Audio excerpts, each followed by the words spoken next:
Kobe Bryant running the Lakers, international connection. Stars are not into Magic. Current ones, they're into Kobe. He would have the power over LeBron. And you can't tell me that I keep hearing this, Chris. LeBron's got no interest in... Really? Why is he on the phone with Palenka all the time? Why is he always on the phone with Jeannie Buss?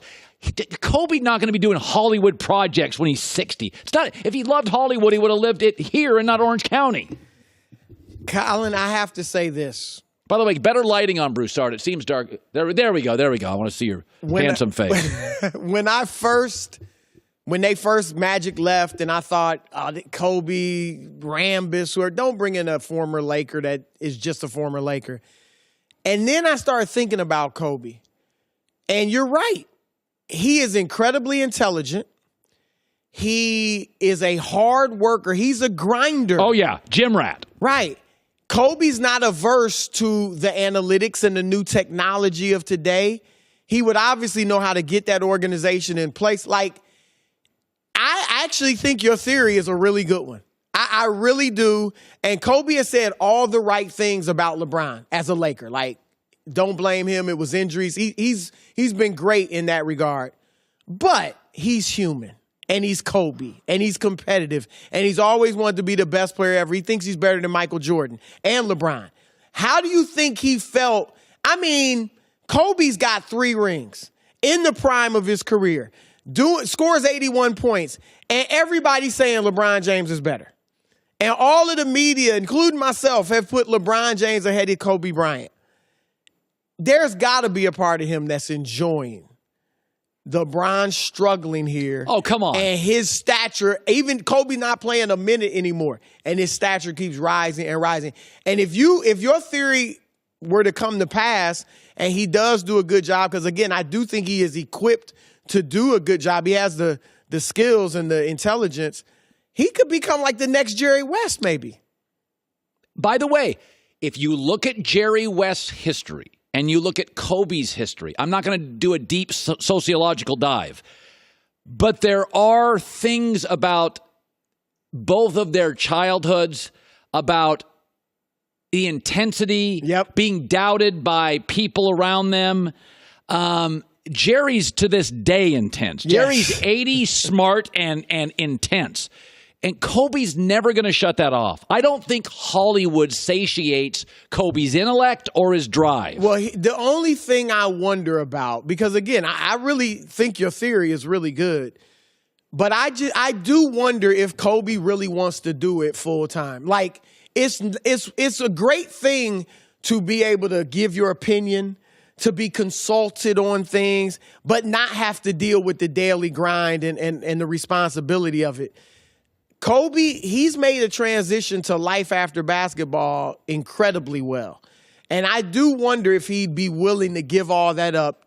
He's a worker. If he decides to do it, he's going to work hard. He's going to be smart enough to do it. But that's the one thing I wonder. Does he just want to have Jeannie's ear and be able to say, oh, I think you should do this. You should look at this guy. But you're not going to get any credit for having somebody's ear. No, you're right. And that's the thing. Kobe's not a half-baked kind of in guy. I thought Kobe would have trouble transitioning to life after basketball. He's been unbelievable. He's been tremendous. He really seems to be able to just be like, I really don't care. I really, I'm away from it. Now, maybe we're wrong. Maybe I'm wrong about that. But the bottom line is I think your theory is really good. And I don't say that very often to you. But no, that's it. I like it. I like it. The Kawhi thing. And this is kind of an offshoot of Kobe, because Kawhi had more in common with Kobe than with Magic, because he grew up with San Bernardino. Right. Kobe was his guy. What do you make? Kawhi just answered. Joy showed that. And Kawhi was not willing to give an answer on Toronto. He bought a house in San Diego that's like 13,000 square feet. He grew up here. He's got an uncle he's very close to. I think, what do you make of Kawhi? Now, I just saw a win share thing the other day. It's Jordan, LeBron, and Kawhi all time. I'm concerned that he's not overly verbal. I'm concerned that he doesn't elevate others. But Kawhi is really good. So, yeah, if I had to handicap where I think he's going right now, I think Clippers 70%, Toronto 20%, Lakers 10%. Okay. Now, that could change. What I've been told for the longest is Kawhi just wants to get back to L.A., okay? And if Toronto somehow won the championship this year, I think it's easier for him to leave. Yeah, I leave as a champion. Like, I delivered Canada's first NBA title. I got 2 rings. I can do whatever I want. You can't say anything. If they get to the finals and lose, that I think would be the toughest scenario for him to leave. But I do think he's going west. The player? Oh, the player, he's great. Like, he goes to the Clippers. That's Toronto West. Like, immediately, I think they're a contender. He's easy to play with because he doesn't dominate the ball, but he can handle it and ISO when he needs to. So now I want to point to the Lakers. I think the Lakers, under your scenario, the Kobe, maybe that would give them a shot. Or one of the names that's been tossed out there, Masai Ujiri, in Toronto right now with Kawhi. Has a good relationship with Kawhi, even though I don't think it'll keep Kawhi in Toronto. What if you bring him in, he revamps your front office, and then you can get Kawhi? This is brilliant. Because Kawhi doesn't have a problem with LeBron.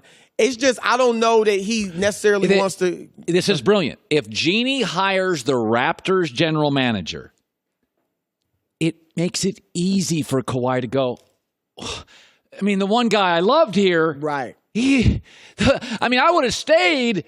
But the guy I love left to go to the Lakers, so I'm just following him. That is an easy out. Yeah. That is because Kawhi doesn't want to be hated anywhere.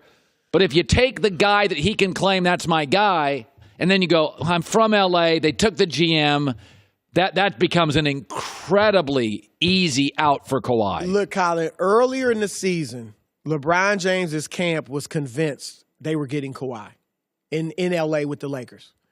They were convinced, okay? I don't know exactly why.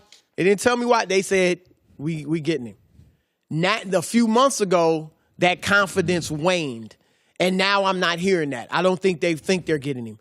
But it shows you, like, I don't think he has a problem with LeBron. We saw him playing ball at UCLA last summer. They're friendly.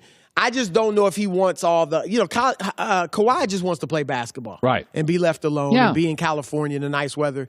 So that's one of the draws that the Clippers have. Their front offices run better. But again, whether it's Masai, whether it's David Griffin, whether it's Jerry West, or to your point, Kobe Bryant, if you bring in a new front office regime and you get things going in the right direction, maybe that improves your chances of getting him. All right, we're going to let you go. You're awesome. It's been an incredible week. The playoffs start tomorrow. You've made all your picks. I've got Boston in the finals against Golden State, and you have Golden State over Toronto. I hope Milwaukee gets there, but I'm saying Toronto. I know you and Joy are on this whole Canada thing, and I've told you how I feel. Canada's a beautiful place. It's a beautiful. They are wonderful neighbors to the north, and they also have a very, very good basketball team, which has a lot of United States of America citizens there. They got a lot of international players, too, though. They do. They do, but they also have a lot of, I don't like saying American players. Canada is North America. It is. Yes. It is. We don't have a claim to all America. Colin, I will say this. I would not want any part of Sacramento's front office if I'm Luke. They're a mess. What do you think it's down here? I get that, but there's other Minnesota. Ain't the Red what about Sox Minnesota? The Timberwolves. You got Karl Anthony Towns, Andrew Wiggins. I'm over Andrew What about Wiggins. New Orleans if they get a new GM? God. I'm just like Sacramento. Mike Malone was the first coach to get through to Boogie Cousins, and you fire him. Dave Yeager leads you to your best record in 13 years. You playing an exciting brand of ball, and you fire him. Luke Walton is still the coach of the Lakers. For now. I don't disagree with Luke going in there and being like, look, I'm out of here if he's got another job. I just don't think, as much as I like that roster, you're right about the roster. De'Aaron Fox. That front office, I wouldn't trust it. All right. Hi, everybody. Thanks for watching. Subscribe here to get the latest from the show. Also, be sure to check out more of the best clips from The Herd or go watch a few segments from other shows on FS1.